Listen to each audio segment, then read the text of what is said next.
Eo amin'ny tontolon'ny fanjifana solika kosa nahitana fiakarana indray ny vidin'ny solika eo anivon'ny tompy fivarotana Jovena hatry ny omaly samy manana ny vidiny izany amin'izao fotoana izao ny solika ny anivon'ny tompy fisanjarana ary malalaka ny fifaninanana ihany koa.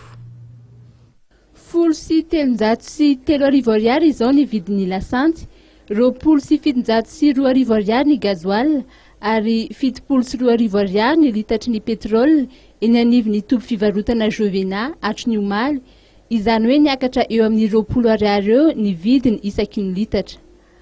Manatsafidy araka izany ny mpanjifa no ny fisian'ny vidiny efatra eo amin'ny tsenan'ny solika ary samy manana ny heviny mikasika izany fiakaran'ny vidin'ny solika eo anivon'ny mpitsinjara Jovena izany ihany koa izy ireo. Fitaovana sahirana mihitsy amin'ny fiakaran'ny vidina solika isan'andro zao miakatra foana. Ary hoanao manokana ina tonga anao hoe mbola hividy eto amin'ny station Jovena? Ka lalako ity dia tsy maintsy mandeha ho any lala mandeha dia tsy maintsy mandalo eto zany tsy maintsy eto mandeha manisy lasantsy. Fahitako ny fiakaran'ny vidin'ny solika aloha amin'izao fotoana izao dia hita fa tena mahatonga an'ilay fiainam-bahoaka vao mainka miaina ao anatin'ny fahasarotana. Ny antony manko dia izao be da be ny olona mampanantena ihany eo amin'ny lafiny indrindra eo amin'ny lafiny fanjakana hoe na dia miakatra ary ny solika dia ahita tombontsoa daholo ny olona rehetra. Kanefa ny zavatra hita sy ny zavatra tena tsikaritra amin'izao fotoana miaina ao anatin'ny fahasahiranana ny olona. Na eo amin'ny lafiny fandehanana taxi ary ny olona tena vitsy ny olona manana fahefana mandeha taxi amin'izao fotoana noho ny fahefana vola eo an-tanany izay tena tsy ampy mety manana eo amin'ny fiainana. Takan'izany koa ny eo amin'ny lafiny eo amin'ny taxi be.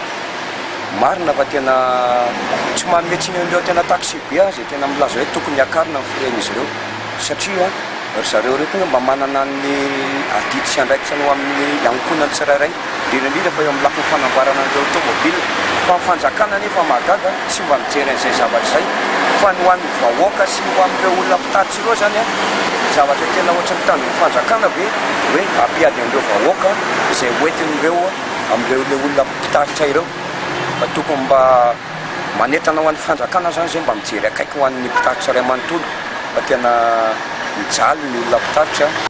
Raha ataon'ny fampitahana dia eny amin'ny Galana no mora indrindra ny vidin'ny solika amin'izao fotoana izao, manaraka azy eo ny Jovena ary ny Total sy ny Shell. Misy ireo mpanjifa no manany mbola isian'ny fiakaran'ny vidin'ny solika izay hitarika hatrany ny fiakaran'ny vidin'ny mpiainana indray.